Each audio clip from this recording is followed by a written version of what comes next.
from my PhD thesis because I just submitted my PhD thesis and thank you. And my research, because I chose the thesis by publication, so I have 3 separate articles and all around with the place discussions. My because I co-authored with my supervisors, Susan Kim and also Alan Bartley.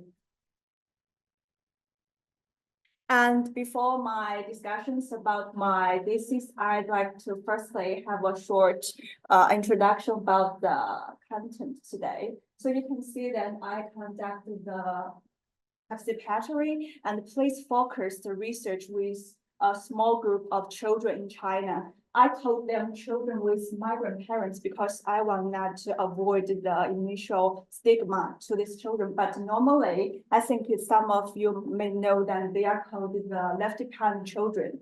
Is there another name in China? And I conduct the research, the participatory research and place research with them in a rural town in southwest China. I have 3 separate discussions about my research. The first one is about my methodologic reflection. So I have a discussion about to conduct the place-based and the participatory research with children. And because my research happened during the COVID-19, so finally I conduct it virtually, but still to make the commitment to grasp the children's sense of their place. The second level is my core research questions to have an understanding of the CMP, the children with migrant parents, their place-based experiences in their rural town in rural China. The third one is basing on the second one, and I have a discussion about the children's agency and how their agency interact with their local place, with their space, and also the general social and cultural context. Before the discussion about the places, I'd like to firstly show you the background information of my research. So my research participants is the children with migrant parents, and they are normally called the left behind children. It means that whose parents in China, in rural China, whose parents work in cities and leaving their children in the rural town, and these children normally looked after by their grandparents, and some also looked after by other relatives. And because this happened due to this kind of widespread internal migration, and so the research scholars and also the whole Chinese society think that because of this kind of children and the parents' migration, so they think that the children lack parental care and support. So finally, as a result, will impact their own well-being. So for the research scholars and the whole society, they think these children with several issues such as the mental issues, the behavioral issues, the educational issues, and the nutritional issues, and they depict the picture of these children as vulnerability. But I think the things are not always black and white. So I wanted to question if this is the full picture of the description of this child group. So based on this, I have some theoretical foundations to give me the new insights to have a new discussion about the children's experiences. Firstly, it's the children's participatory rights from the UNCRC, the United Nations Convention on the Rights of the Child. And the main output is the Article 12. And also the new sociology of childhood, mainly from the main authors is James and Freud.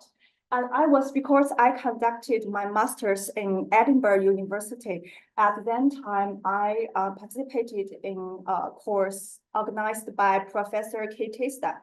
And I think Kay is really known, scholars in this field about the children's participation and the children as human beings. So in my research, I was influenced by Kitista, and I regard them, I suppose, some children are social actors in their own issues, and they can actively construct their own living experiences and their own lives. And I see children as the experts of their own lives, not just the passive recipients of the adults. So another discussion related with the children's participant rights is the agency here, children's agency. So children's agency can be generally described as children's ability to act, to speak for themselves, and also to participate in shaping their own lives for themselves and others. And I use the situated agency here because it's a concept related with the place discussion today. I think that the situated here highlights that the children's agency can be highly related with the contextual dimensions and how children have to construct their own lives and their stories to have this kind of interaction with the general context with the environment. And I wanted to focus on how children should and express their behaviors and their own choices within their specific environments, the place and space, and also more generally, the social and cultural context.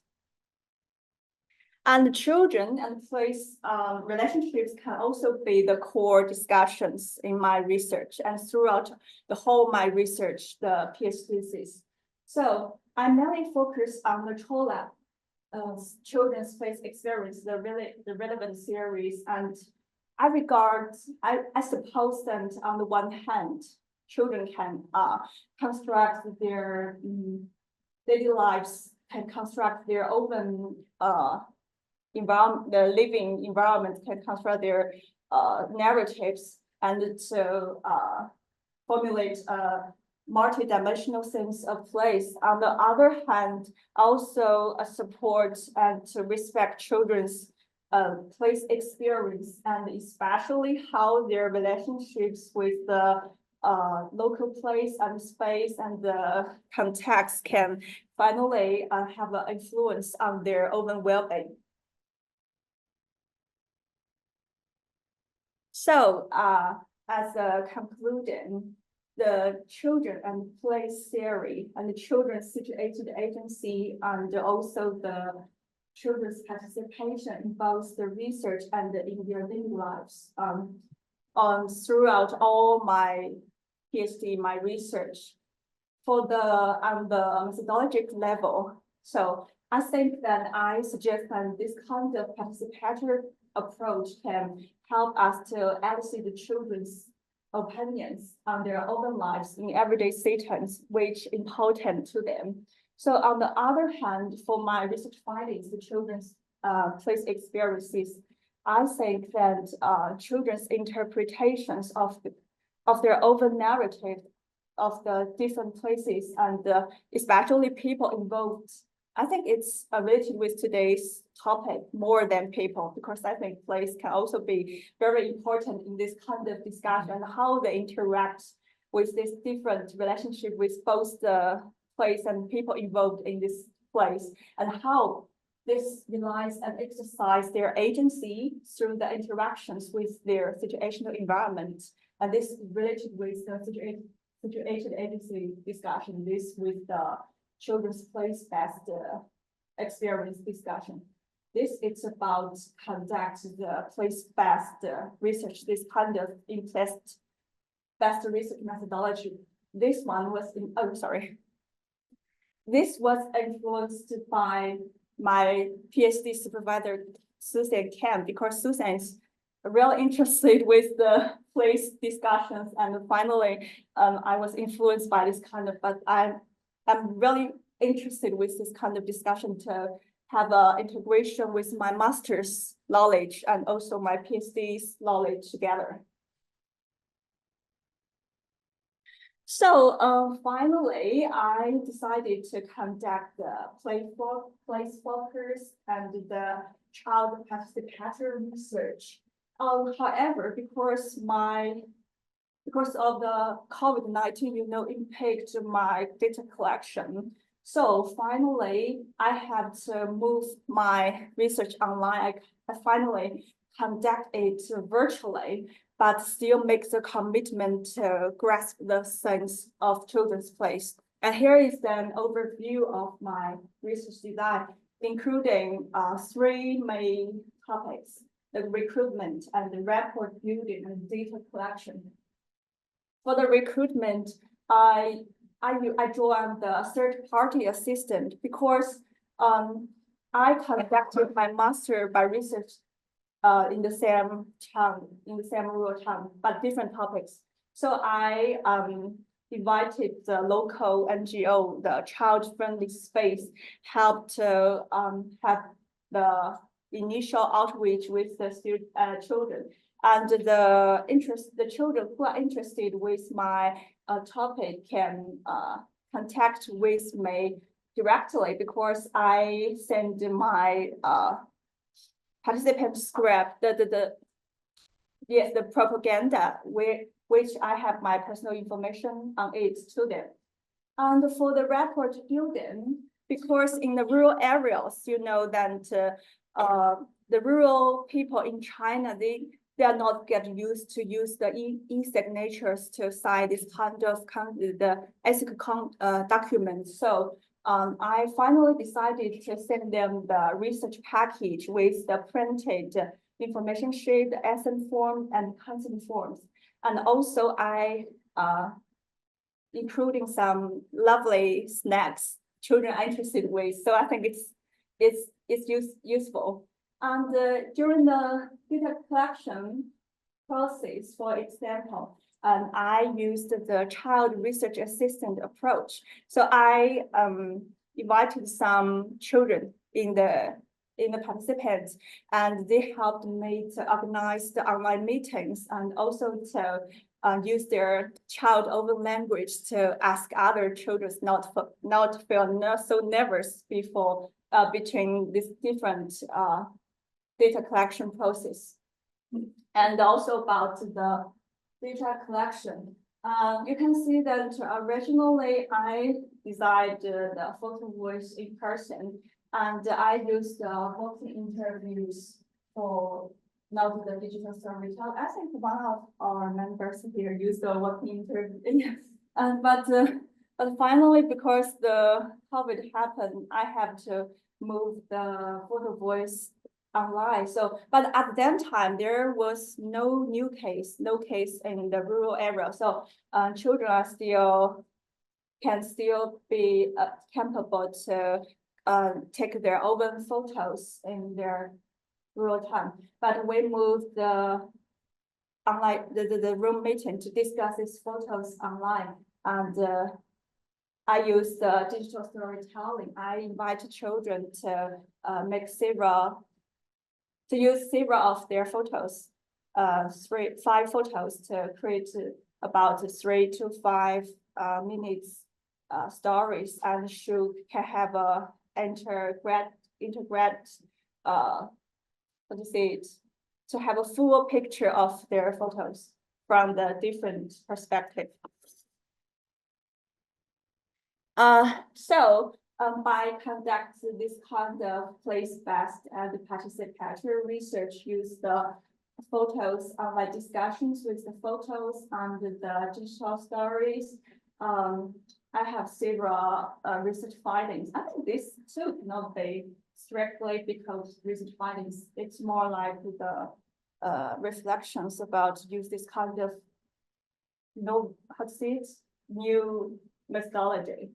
So I realized that this kind of virtual space enabled the researcher and the participants engage in really flexible discussions, and they really negotiate shared understanding of sense of place, because because compared with the in-person, the traditional way, we will ask children to just like this kind of room meetings to share their discussions, to share their narratives. For children, I think can be so nervous because it reminds them of the school setting and also some settings with the adults authority. But for this kind of online place, the virtual space, children can choose where they are comfortable and they are like to join our discussions. So this helps to have children to be more flexible to share their place-based experiences. And this kind of digital media also can be a powerful lens and to help the children to be free to offer the immersive experiences that finally facilitate the participatory approach. And I think the highlight is my research findings. I'm really interested with children's photos. And children's pictures shows the main theme, it's about their hometown, their strong attachment to their home, and has the extension to their farmland and also the nature environment. Let's show the details about it. I have several themes about the children's photos. The first two, it's related with children's place-based experience. You can see from the children's pictures, this one is the farmland, and this is the cornfield children's photos related with. And we can see from children's photos and their farmland and also the cornfield are really a major part of children's photos. And through the children's narratives of their photos, we can make, because they live in rural town in rural China, so we can see from children's and their photos and how we can imagine and how their families busy on the farmland, how they help their families to manage their land. And also for these children, I think the land is here. It means their family is here, and also, sorry, why is and their home is here, just in this place and on this land. I'm really interested and let's see how we're happy children can give this kind of. The second one is at home in nature. I think Heather's topic is also about some nature environments. And you can see that this is children's focus about the nature environment, about their hometown. And we can see that because I mentioned that children, this group of children, left behind children live in rural areas. So their living environments is highly related with the nature environment. And from children's photos and their discussions and their digital stories, we can see how children contact with nature and they work it, play with it, and learn from the nature environment. And also share these photos here, they have a really strong attachment to and affection of their nature world. And we can see that nature is absolutely a key part of their living experiences. So the following three are related with my discussion about situated agency. And you can see the two pictures. This one is one boy cook for their families. You can guess what is this? I think it's really elegant. In fact, it's pork tongue. It's really delicious for Chinese people, the pork tongue. And this one is the girl showing how she helps her family to plant the cucumbers. And you see the cucumbers is really nice.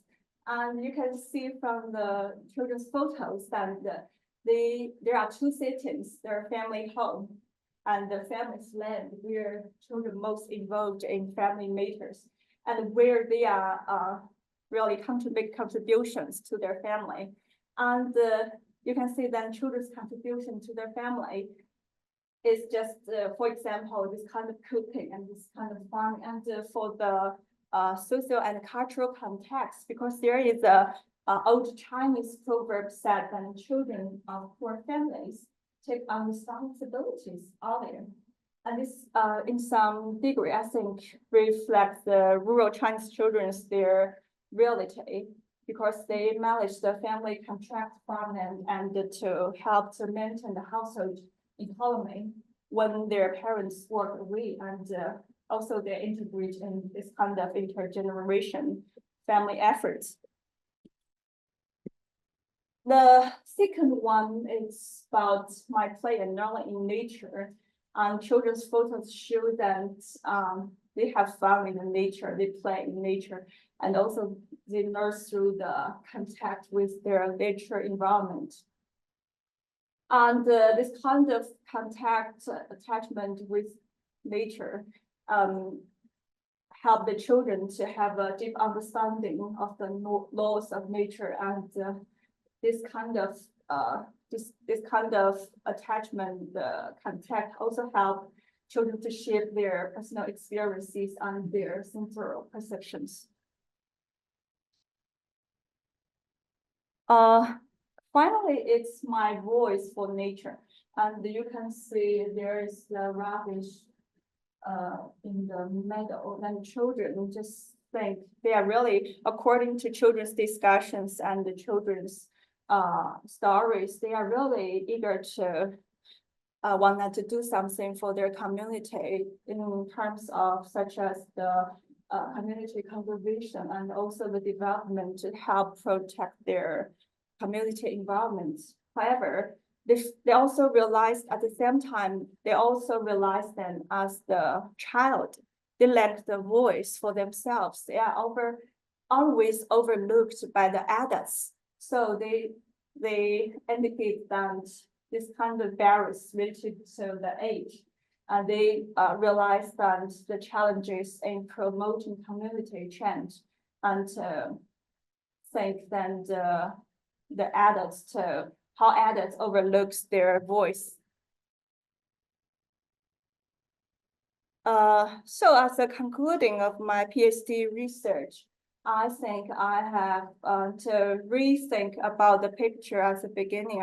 I mentioned the vulnerability picture. I think through this kind of new insight, I have different ideas about the children's experiences.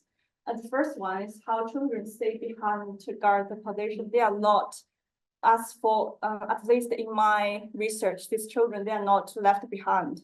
They can stay behind to guard the position. And their photos and their stories show their show their relationships and how they how there is a strong attachment to their living places and their hometown, the safety, the belonging, and the stability, and this kind of feelings they have with their local environment. Another is they can also engage in shaping their environments. They can take choices and they can make choices, take actions, and to help to make their community better. But at the same time, they realize that their child status. I wanted to know how to make the adults know they are not passive recipients. They can still have the power to do something for the community. So you can see that have this kind of exploitation from the place-based perspective. I have new insights just beyond the vulnerability. So I think my research, on one hand, challenges the common oversimplified categorization of the children as vulnerable. So this kind of place experiences. On the other hand, my research also highlights that our comprehension of how the children with migrant parents, they can actively to create their own identities and participate in these different social interactions, especially within the different place environment and also the social cultural context. And I also have the implications for the place research in the future, because I think the COVID-19 on the one hand is a challenge for me at the very beginning, but I think it also can be the opportunity for me to think more about the place and place-based research in the future. Because with the development of the digital era, just like the same this year, I think people's lives and including, of course, children are increasingly intertwined with the virtual environment. So I think this kind of trying the online communities and digital platforms, they really have the potential to have a different understanding of people and children's interactions, their identity constructions in virtual places and space. So for me, I think in the future, this kind of virtual methodology maybe have the significant implications for people's understanding and the interpretation of people, including children's place in the post-pandemic era. We need to rethink what is the place, people's place, and what is place research in this kind of different time, especially we live with the digital society. Thank you, and I think this is all the, and you can see I use most of the references are from the place field, such as Trollus. And Trollus Situation Agency, I'm really interested in this talk about the Children's Situation Agency. And also Pollitt, this talk about conducting the research during the pandemic, the virtual research, and the Jack's Place Matters, and also the roadmaps, and with also the